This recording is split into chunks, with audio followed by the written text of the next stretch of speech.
Paz do Senhor Jesus, irmãos e irmãs, professores e professoras da nossa Escola Bíblica Dominical. Chegamos à nossa 9ª lição, um assunto de extrema importância e relevância, né? Para os nossos dias, sempre foi, né, em todos os tempos, né?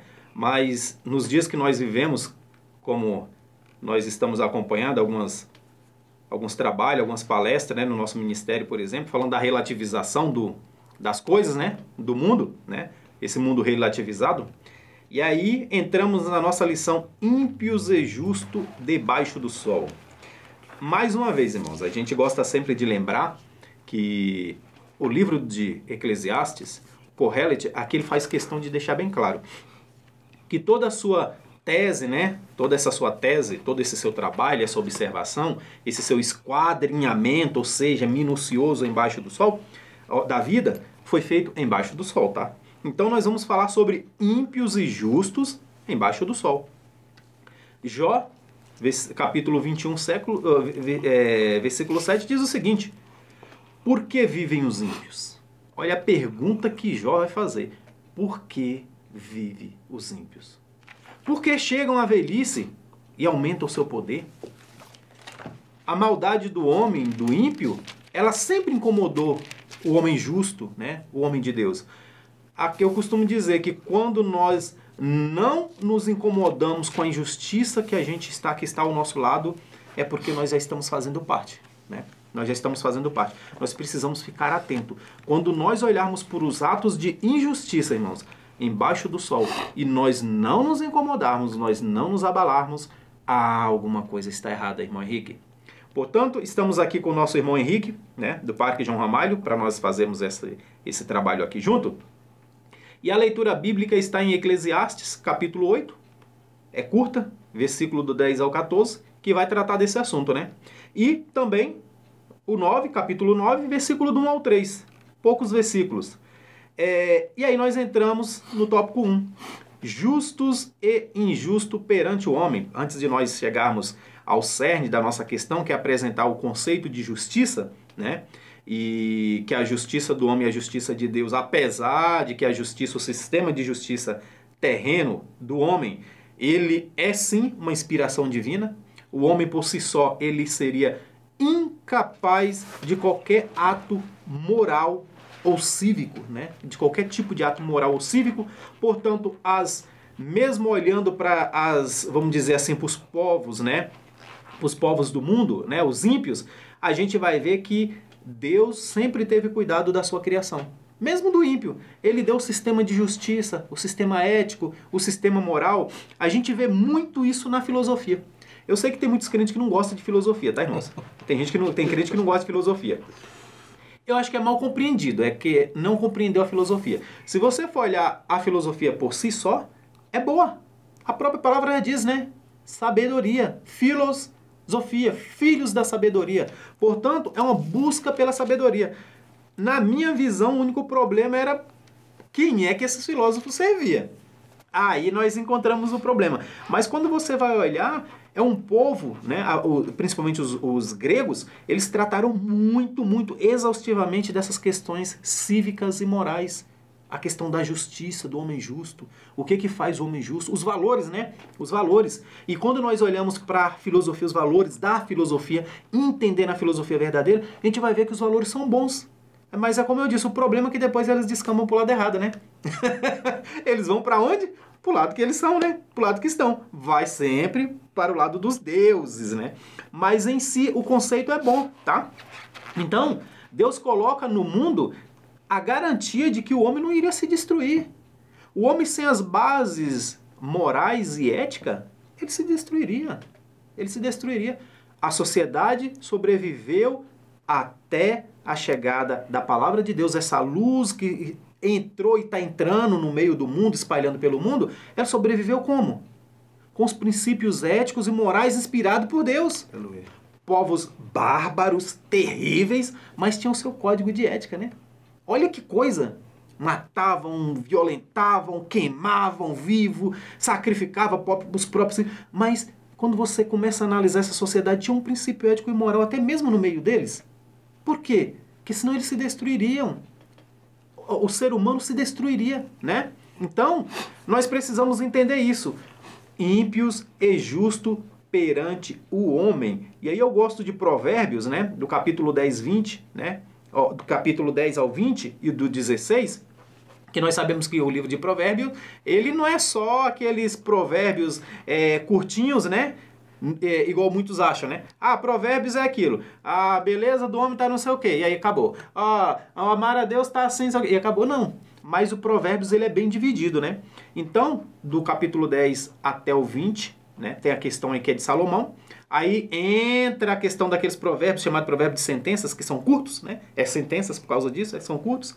E esses provérbios de sentença, geralmente as pessoas pulam. É igual a lei, né? Quando começa a ler a Bíblia, chega nos livros da lei, aí, não, isso aqui não, vai pulando, vai pulando, vai pulando. É a mesma coisa, quando chega nos provérbios de sentença, daqui é até legalzinho, mas eu vou pular. Aí pula e parte novamente para onde Salomão retorna, né? A palavra, sabendo que esses provérbios de sentença, eles são dedicados à palavra de Deus, vai dizer que eles são dos sábios. São sábios que compuseram ele, né? E não Salomão. Portanto, tem um legalzinho aqui, que ele vai falar sobre essa questão do homem mau. E o homem mau é falado, a palavra usada é filho de Belial, né? Belial, bem conhecido pelos crentes, né, essa palavra, né? A palavra Belial, ela aparece em diversas passagens bíblicas. Ao longo da Bíblia, ela aparece muito, muito, muito. E aqui é interessante que ela é uma conjunção, né, da palavra Beli, que quer dizer sem, e Yaal, ou seja, nada, imprestável. Ou seja, homens imprestável. Então, nós precisamos entender justos e injustos perante o homem. Aí vem, o homem entende verdadeiramente o que é justiça? Se não fosse, né, essa lei moral e cívica que Deus inspirou no meio da sociedade, o homem seria capaz de entender o que é, por exemplo, justiça. O que é ser justo? Né? Porque a gente vê muito a justiça própria, né? A autojustiça. Como sempre, a meu propósito, né? Mas e o que é justiça? Será que o homem entende dessa questão? Aí nós chegamos nessa questão, irmão Henrique. Justos e injustos perante o homem. Como que o homem, né, percebe essa questão do justo sobre a terra? Perfeito. Uma coisa interessante aqui, e detalhe, estou falando, o irmão Elias está inspirado, viu, irmão? Desde as 7, 8 ele veio, Deus veio usando ele. Pessoal, com relação à questão de justos e injustos, uma coisa que é importante observarmos no conceito de justo e injusto é que aqui o Salomão, ele começa a ficar, ele fica muito angustiado com a conduta do ímpio ou do injusto, porque essa pessoa, ela é facilmente percebida. Por quê? Essa pessoa é uma pessoa declaradamente má. É uma pessoa declaradamente errada do ponto de vista moral. Ou seja, é uma pessoa que tem prazer em fazer o mal, é uma pessoa que tem prazer em fazer aquilo que é errado. Ela tem prazer em transgredir a lei. É por isso que existem vários sinônimos para essa ideia do injusto, para essa ideia de pecado envolvendo injustiça. A injustiça é o ímpio, é o prevaricador. Existe uma série de adjetivos e de sinônimos que acabam se complementando e revelam essa característica contundente do injusto. O injusto é aquele que não tem compromisso nenhum com a verdade, não tem compromisso nenhum moral, ele é essencialmente mau e ele gosta de ser mau, ele sabe que ele é mau, ele sabe que existe um padrão e ele gosta de frustrar este padrão. Essa é a essência do injusto, do ímpio, do pecador. Mas, em contrapartida, em contraste a isso, você tem o justo. Já o justo, ele gosta de viver de modo piedoso, ele gosta de viver de modo pio, ele gosta de viver de modo correto, ele gosta de viver de modo íntegro, ele gosta de viver de modo honesto, ele gosta de viver de tal maneira que nenhuma mancha seja encontrado, seja quando ele está na frente de todo mundo ou quando ele não está na frente de ninguém, somente ele tem Deus e sua consciência. Então, os homens, eles acabam notando a diferença e o ser humano consegue reconhecer o que é o justo e o que é o injusto. O problema é que o injusto, tal como diz o texto aqui que o irmão Elias ele colocou, de Eclesiastes 8, 10 a 14, no versículo de número 10 é um versículo interessantíssimo. Ele coloca assim, ó: assim também viu os ímpios sepultados, e eis que havia quem fosse a sua sepultura. E os que fizeram o bem e saíram do lugar santo foram esquecidos na cidade. Também isso é vaidade ou inutilidade. Ou seja, o problema é que a impiedade, a injustiça, o pecado, devido ao versículo de número 11, na sequência, ele seduz, ela é sedutora. Como há uma demora para que as punições ocorram, como há uma demora para que o juízo seja executado sobre o pecado ministrado, as pessoas são seduzidas pelo modo de vida errôneo. Exatamente, irmão Henrique. Bem colocado essa questão aí. E é interessante, né, irmão Henrique, que quando nós vamos avançando no texto, né, tanto o versículo 10 já abre bem, dá um leque, né, e o versículo 14 lá no final do capítulo 8, né, vai dizer assim: há uma coisa sem sentido na terra, justo que recebe o que os ímpios merecem, e ímpios que recebe o que os justos merecem. Aí ele fala, não faz sentido isso aí, não faz sentido. É a primeira coisa que ele olha e ele fala, não, isso não faz sentido, cara. Olha a mente. Ou seja, ele se assombra, o Kohelet aqui, ele se assombra com as atitudes, né? É como se ele se assombrasse com aquelas atitudes. Ele fala, cara, como que pode?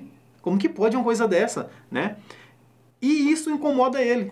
A gente vai lendo, vê que ele está incomodado com essa questão. E mais uma vez, ele está falando da vida embaixo do sol, né? Mas até sabendo que...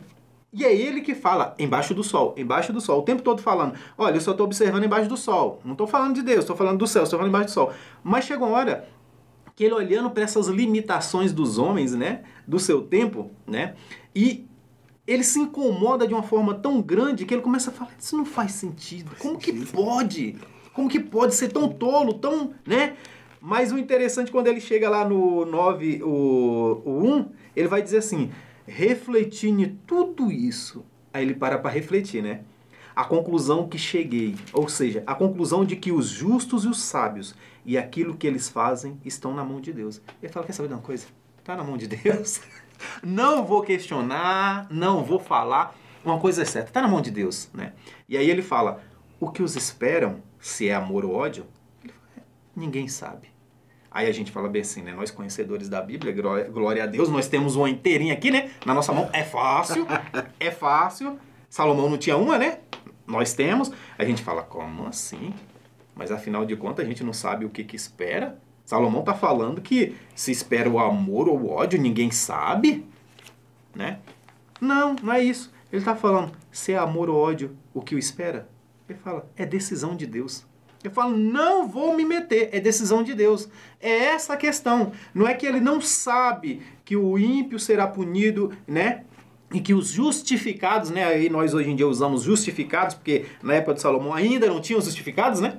Foram justificados todos eles, mas ainda não tinha esse exemplo. Mas ele vai falar isso aí. Ele fala, quer saber de uma coisa? Está na mão de Deus, faz o que Deus quiser. E eu não sei o que Deus vai fazer. Se ele quiser perdoar, ele fala assim, olha... Se eu chegar lá no céu e eu ver um cara desse daqui, não vou me assustar. Não vou me assustar. Porque nós temos um senso de justiça nossa, né? O crente, ele fala bem assim, esse daí vai pro inferno. Esse vai pro inferno. Como que nós sabemos quem vai pro inferno? Não está na soberania de Deus? Ah, mas eu conheço bem a palavra de Deus e esse daí tá enganchado, tá enrolado. Irmãos, cuidado. Quem vai pro céu ou pro inferno, quem decidirá é Deus. Não cabe a nós sequer conjecturar quem é que vai ser salvo ou não.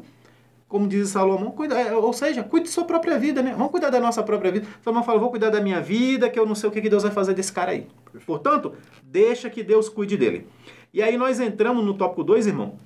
Justo e ímpios ou injustos perante o Senhor, né? Ainda mais nesse mundo relativizado que nós falamos, né? Onde... as mídias sociais, né, todo mundo tem um canal no YouTube, gosta de falar bobagem, gosta de dar exemplos lá, a tal da cultura, que é engraçado, eu gosto de... Tem umas palavras que o povo das mídias, eles usam, que é interessante, né? Antigamente eu gostava das palavras dos políticos, naquela questão lá dos Vossa Excelência não me meça com vossa régua. Você olha e fala, nossa, que palavra bonita, né? Que palavra bonita. E hoje em dia a mídia, né, os midiáticos aí usam umas expressões interessantes, né? E vem falar sobre essa questão da cultura de ódio. Aí eu pergunto, cara, será que ele sabe do que ele está falando? O que é uma cultura de ódio? Que é a palavra da boca no momento, né? A cultura de ódio. Principalmente no cenário político que hoje nós estamos vivendo, né? Essa polarização, se fala muito nessa questão da cultura de ódio. E o povo tá lá, né? Só dando like, opa, é legal, tá. Todo mundo lá, né? É a era dos likes. Mas justos e injustos perante o Senhor. Quando a gente vai lá pro livro de Jonas, por exemplo, eu gosto da expressão de Jonas, eu sei que tem gente que defende Jonas a unhas e dentes. Quando vai falar mal de Jonas, né? Tem essa questão aí, mas Jonas, ele é o crente, irmãos. Tem dois crentes que eu gosto muito na Bíblia. Tô falando de crente. É Jonas e Pedro. Eu gosto muito de Jonas e Pedro. Jonas era extremista, né? E Deus ali diante daquela situação, Jonas fraquejando ali no sol, Deus faz uma plantinha nascer, subir, cobre Jonas dorme gostoso. Quando ele acorda no outro dia, cadê a planta? O verme entrou por dentro, comeu. Jonas fica extremamente chateado. A palavra fala extremamente chateado. Aí Deus olha para Jonas e fala, interessante, hein, Jonas? Mandei você pregar ali para uma turma de mais de 600 mil ali, que não sabe discernir da mão direita para a mão esquerda. Você foi engolido por um peixe, você foi fugir de mim, foi parar no fundo do mar, precisou te tirar, resgatar de lá com um peixe, para você fazer aquela pregação. Eu imagino a pregação de Jonas, cara, no meio de Nínive, igual um louco correndo, sem parar, gritando uma frase, aquele homem descabelado, né, que saiu de dentro do mar correndo, gritando. Mas aí você vê, aí Deus fala para Jonas, é justo? Essa é a palavra que Deus olha para Jonas, pergunta para ele, é justo o que você está sentindo? É justo? E Jonas turrão, né, crente? É justo até a morte. Ou seja, eu queria morrer, mas eu não queria fazer esse trabalho. Jonas era bocudo, né? Jonas era bocudo. Então, a pergunta vale para nós também, irmãos, hoje. Se nós sabemos o que é justiça, é justo saber que o mundo aí fora está caminhando para o inferno e nós, dentro do nosso senso de justiça, cultuamos a Deus, né? Lá na nossa congregaçãozinha, bancos macios, ar-condicionado, para os que tem, né?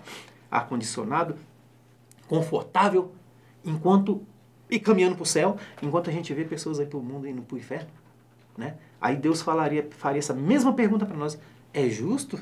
Tá confortável, né, filho? Foi eu que te dei essa cadeirinha aí, né? Você sabe, né? Tá confortável, né? Mas é justo você sentar e ficar sossegadão aí, enquanto o mundo está caminhando para o inferno, né? Então, aí que vem a questão. O homem verdadeiramente não sabe o que é justiça. Se não for o Espírito Santo de Deus para revelar e ele se dedicar à leitura da palavra e procurar o que Deus quer dizer com aquilo ali, ele se perde na justiça mundana, na justiça do mundo. E nós entramos então aqui no tópico 3, e aí, irmão, fica à vontade, irmão Henrique, para complementar o tópico 2 e entrar no tópico 3 já, que diz o seguinte, mesmo que seja debaixo do sol, o que faz uma pessoa ser justa? Bem, tô falando para vocês, pessoal, o homem tá inspirado, pessoal, uma coisa que é interessante, complementando o tópico 2, de fato, o Senhor, ele conhece, e eu gosto do texto de Salmos 1:6, porque o Senhor conhece o caminho dos justos, porém o caminho dos ímpios perecerá. Agora, a forma como esse perecerá vai acontecer, a Bíblia até detalha. A Bíblia fala que o ímpio ele está debaixo da ira de Deus e por isso sofrerá destruição. Romanos 1:8, 2 Pedro 3. O texto diz ainda que em Eclesiastes 8, da nossa leitura, Eclesiastes 8:13, diz aqui, ó, para os ímpios, no entanto, não irá bem, porque não temem a Deus, e os seus dias são como sombra, serão poucos. E olha que interessante, no final, o fim do ímpio, ele é trágico, doloroso e ironicamente justo. ironicamente justo, porque o Senhor, a base do nosso Senhor, o seu trono é firmado em justiça. Mas tal como o nosso irmão Elias colocou, não cabe a nós decidir ou julgar ou determinar para onde a pessoa, emitir o juízo final sobre a vida da pessoa. Não cabe nada a nós, isso cabe ao Senhor. Ele tem reservado, e isso é interessante, como o Elias comentou bastante, a angústia de Salomão, quando ele vê essa dualidade entre justos e injustos, e como é que um é mais bem sucedido do que o outro, sendo um injusto. O interessante dessa colocação de Salomão é que no final ele acaba, ele acaba colocando essas coisas, tal como o irmão Elias sempre bem coloca, debaixo do sol. Ou seja, ele está sempre alinhando a visão com aquilo que o homem costumeiramente vê. Mas o interessante é que Deus, lá em Eclesiastes 3, nos desafia a olhar com seus olhos. E esses seus olhos são olhos que estão postos na eternidade. Olhar com os olhos de Deus é você olhar com os olhos da eternidade. É por isso que todas as comparações que são feitas para o ímpio são: ele é uma moinha que o vento espalha, ele é uma sombra, ele é uma erva que logo cresce e murcha, ele é um mar agitado, ele é uma tamargueira no deserto, é um leão que ruge, são raposas no deserto, são feras selvagens. Ou seja, são sempre adjetivos que mostram a rapidez e a transitoriedade do indivíduo. Por quê? Porque Deus ele tem exatamente o seu desígnio preparado para o injusto. Com relação à questão da justiça, como o irmão Elias colocou bem aqui, do início do tópico 3, o que faz uma pessoa ser justa? A gente acaba, no popular, a gente acaba entendendo que justo é uma coisa, é um preço justo, é um preço honesto. A gente acaba relacionando o justo com a questão de honestidade. Mas se nós formos para o texto bíblico, nós formos para a ideia teológica de justificação, a gente percebe que o conceito de justificação dentro do Novo Testamento, ele traz algumas outras ideias envolvidas, alguns outros conceitos envolvidos. Então, aquele que é justo diante de Deus é aquele que teve os seus pecados removidos por Jesus.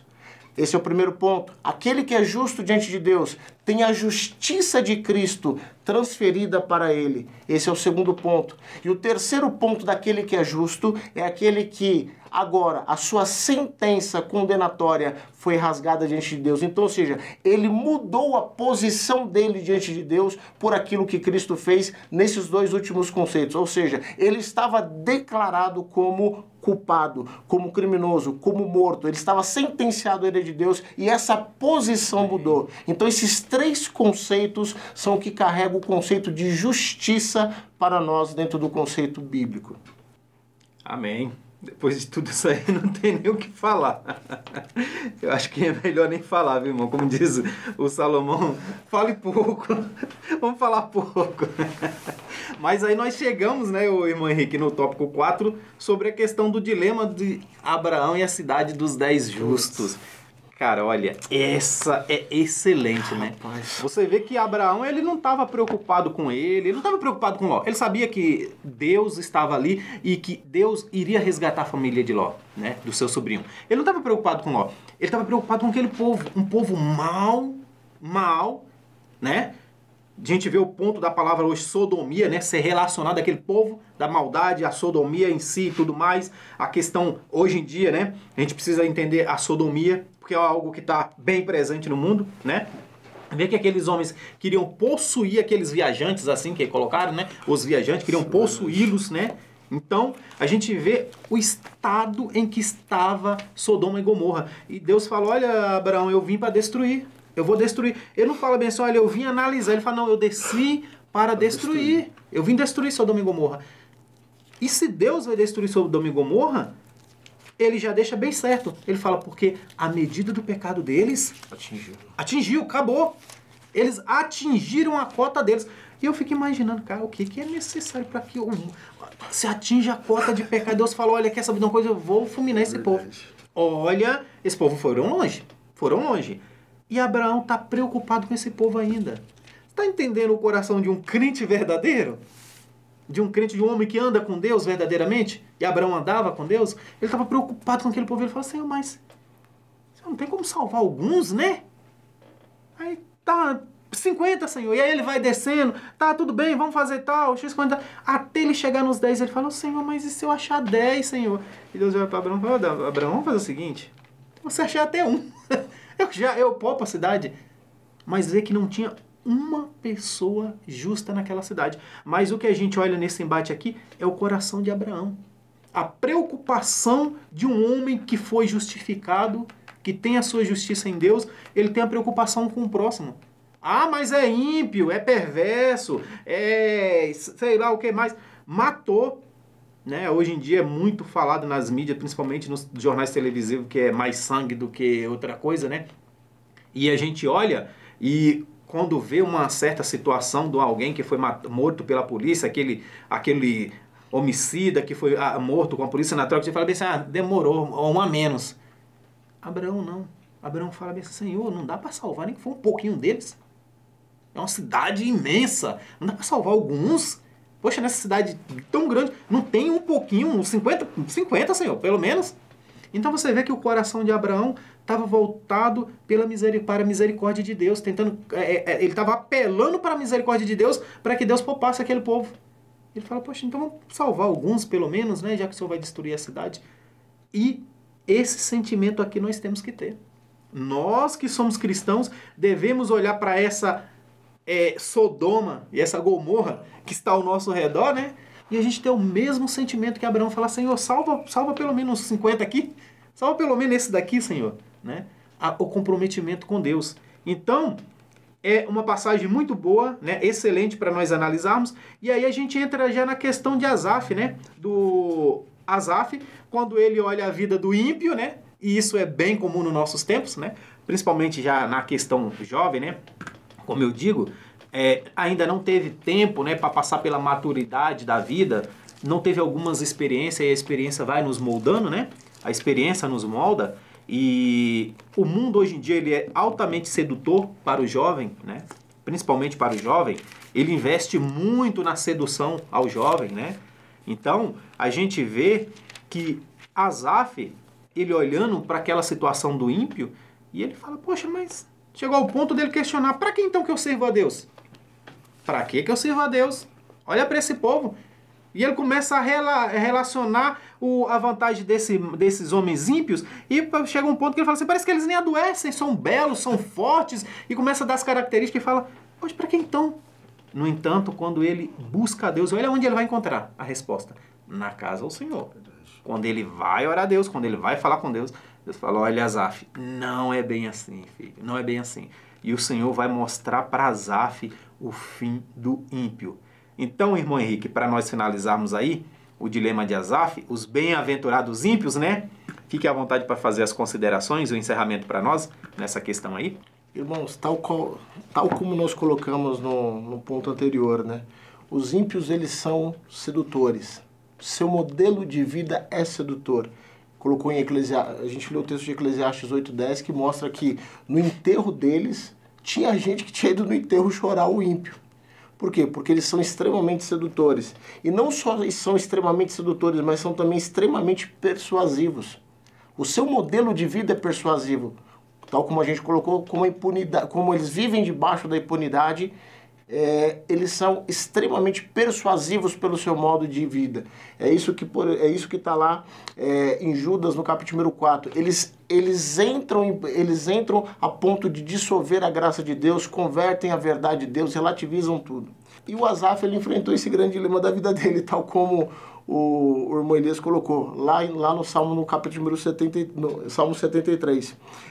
Você percebe que a angústia de Asaf é tão profunda que ele é obrigado, ele começa o salmo reconhecendo a bondade de Deus, mas na sequência ele já introduz uma confissão. Quanto a mim, meus pés quase se desviaram, verso de número 2.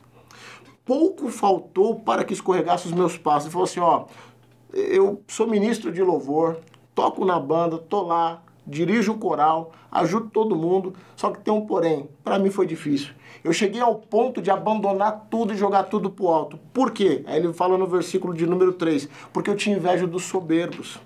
Eu via a prosperidade desse pessoal e ficava impressionado. Não tem aperto na morte, sua força está firme, braço continua forte, o camarada tem todos os dentes na boca, as pernas estão fortes. Eu tô vendo que a bondade cerca ele como um colar. Eles vivem de forma maliciosa, erguem a boca contra os céus, blasfemam contra Deus, aumentam riquezas, enquanto eu tô purificando meu coração, andando na presença de Deus e vivo pior que esses homens. Aí, de fato, tal como o nosso irmão Elias, ele coloca, até o dia que ele foi lá e entrou na casa de Deus. E quando ele entrou na casa de Deus, aí sim, ele começou a entender que havia, mais uma vez, meus queridos, um desígnio eterno. Mais uma vez havia um desígnio nas mãos de Deus em relação aos ímpios. E que essa prosperidade toda, essa beleza toda, ela é fugaz, ela é passageira. É por isso que, como dizia o irmão Leonardo Ravenhill, os nossos pés estão aqui, mas os nossos olhos na eternidade. A nossa mente está alinhada com Deus. É por isso que nós fomos justificados com Jesus e hoje nós assentamos em lugares celestiais. O Senhor nos alinhou com o Senhor Jesus. Nós estamos plantados nele, Romanos capítulo número 6. Nós estamos ligados com ele, tal como está em Colossenses no capítulo número 3. E ligados com ele nós estamos escondidos em Deus, sentados em regiões maravilhosas, celestiais, Efésios 1 e 2. Ou seja, a nossa dimensão, ela não é a dimensão de debaixo do sol. A nossa dimensão é em cima no céu. Então, a nossa mente, a nossa visão, ela não se alinha com os bem-aventurados ímpios, mas a nossa mente, a nossa visão, ela se alinha com a visão de Deus. Por mais que seja curta, ele colocou a eternidade nos nossos corações. E o Espírito Santo, ele é aquele que revela a mente de Deus dentro dos nossos corações. Lembra que nós temos ele dentro de nós, é ele que revela a mente de Deus dentro de nós. Então nós temos mais lampejos de eternidade do que qualquer outro tipo de homem. Continue servindo a Deus, continue confiando na presença dele, não olhe para o ímpio, foque-se em Deus e na eternidade. Deus continue abençoando todos vocês, em nome de Jesus. Amém.